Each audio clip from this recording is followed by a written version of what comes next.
Dito guys, sa may tulay, pag lagpas, kakanan kayo dyan. Kanan kayo rito. Dito, kanan. Ayan.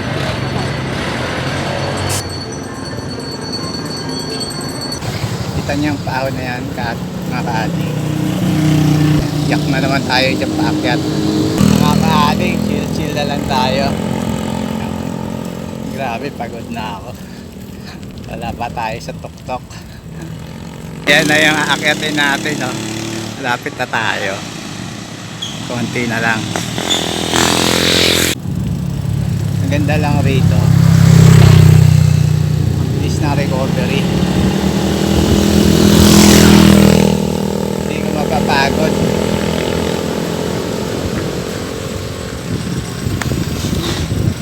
Ano ba to? Barangay Kalawakan. Kinder Monument. At ito na pala. Ito pala yun. Sa baba pala yung downhill.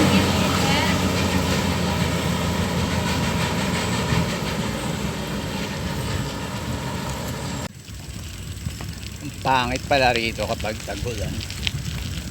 Napakaputik ah. Ang dami kasing tracking dito. Hirap dumaan.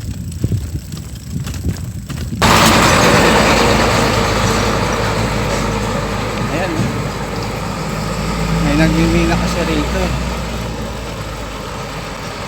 Sira ang kalsada.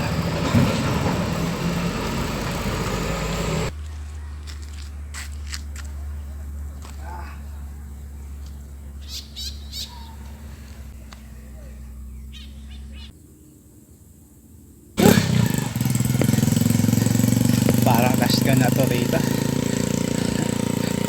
Ay nako. Ito guys yung tinatawag nilang Little Baguio. Hanggang dun sa paanan ng hanggang dun sa may Kendall Monument. Di ko alam kung gaano pa tayo kalayo. Pero malapit na to. Mga kaading at layo pa pala. Hindi pala yun yung Little Baguio. Doon pala yun, malayo pa. Let's go. Aray ko. Kala ko malapit na. Hindi ko na matandaan. Wala na ako sa ulirat. Matinding ahon na naman pa uwi. Kita nyo yan guys. Paket na naman. Durog na naman tayo.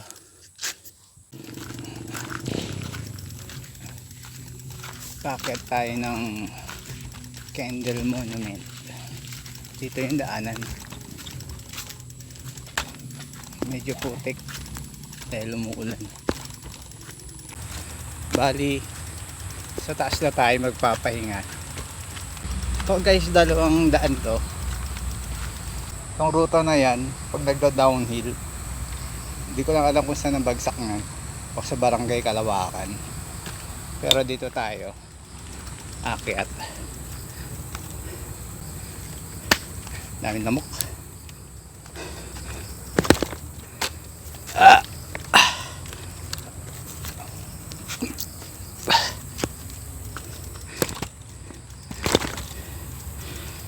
Ay nako.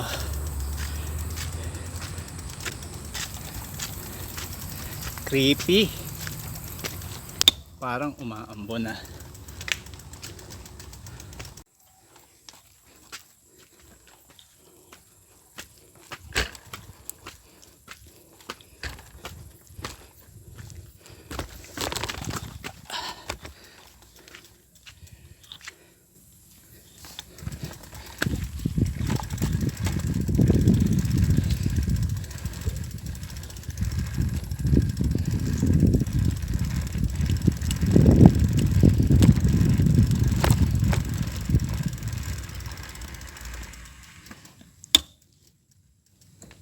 Ito na yung highest point ng Bulacan.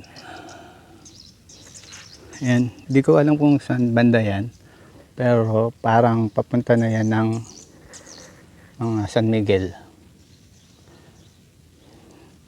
Di mo makikita kasi mapag. Medyo mahambog ngayon.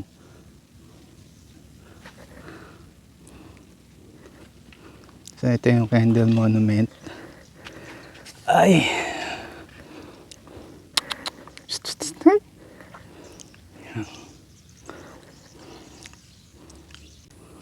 Sayang guys, ang kapal ng pag. Hindi mo makikita. Yung part na yun, Cordillera na yun.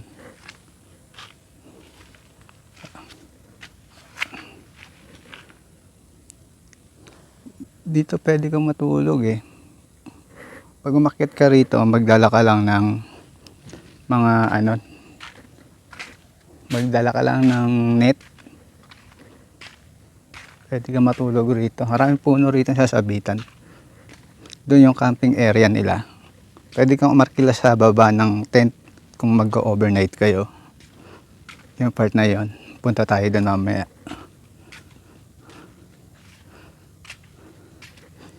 Ay, sarap lang dito. Ang lamig. Nakaka-relax. Dito, wala lang makita gaano kasi puro fog. Parang may bagyo yata. Dito na rin ako mananangalian. Papahinga lang ako. May mga nakatambay doon. Ikot lang tayo.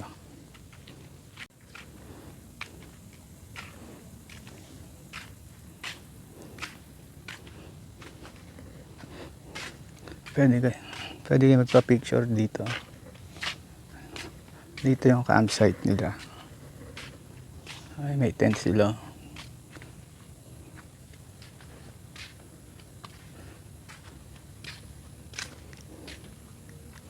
Camping area.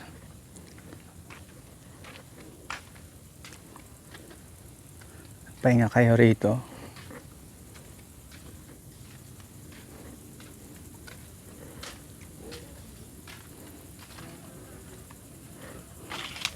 Pwede kayo matulog dyan, no?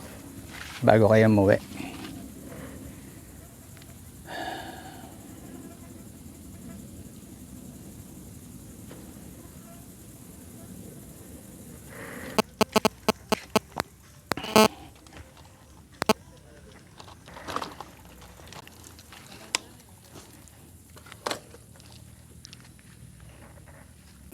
Pwede ka mag-pitch ng tent dito. Itong area na to. Malaki rin to. Tapos night pwede mag-arkila ng tent sa baba.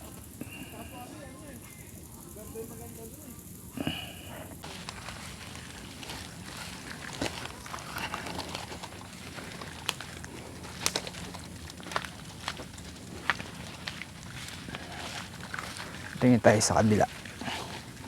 Anong meron dito? Ito maganda yung pinaka-pwesto. Andun kasi mga upuan eh. Ito walang gaano. Start. Para saan to?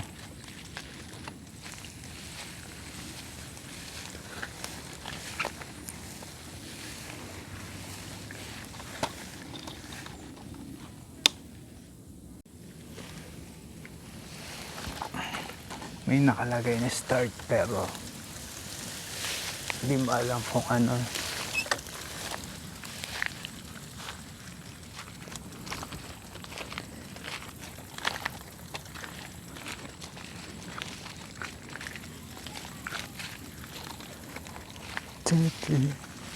Dito hindi ko alam kung may jump rito eh. Trail. Para sa trail ba to? May daan dito. Hindi ko lang alam kung saan ako papunta. Baka Barangay Kalawakan yan.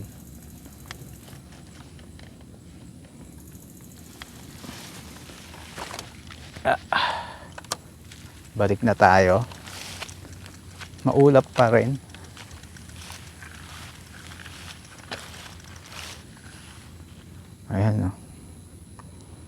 So wala tayong makikita gaano.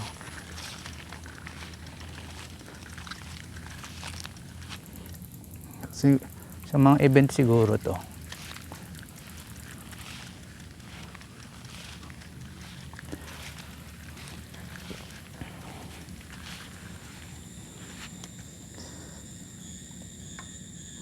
Pwede silang mag-film rito ng wrong turn.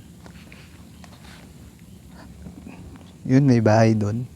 Hindi ko lang alam kung saan galing yun.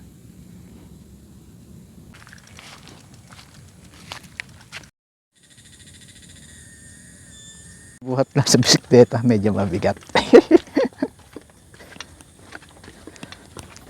Ano mga kaading, iiyak na tayo pabalik.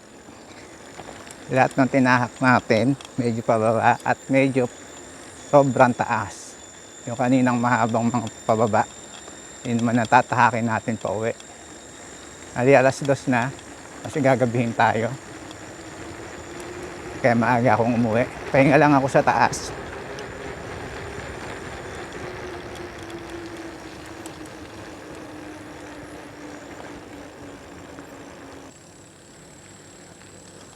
Dali, hindi na ako magre-record.